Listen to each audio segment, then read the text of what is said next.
Los Angeles est à feu et à sang depuis plus de 10 jours. Mais alors comment en est-on arrivé là? Lors de la campagne électorale, Donald Trump et J.D. Vance avaient promis d'expulser des migrants illégaux en masse. Depuis janvier 2025, le nombre d'arrestations menées par l'agence ICE a considérablement augmenté par rapport à 2024, passant d'une moyenne de 300 à 800 par jour. Les détentions ont quant à elles augmenté de 25%.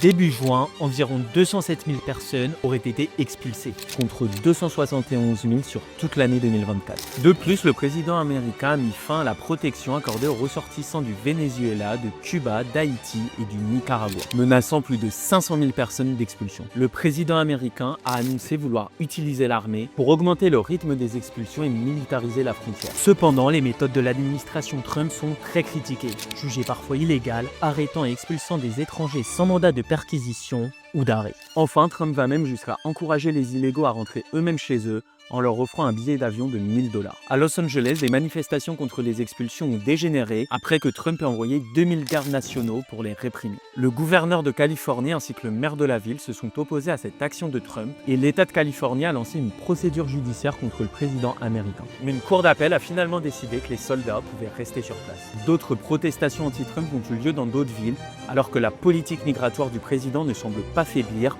au contraire. Tout indique que l'administration américaine s'apprête à envoyer des milliers d'illégaux sur la base de Guantanamo, y compris des Français, des Italiens et des Anglais dans les prochaines semaines.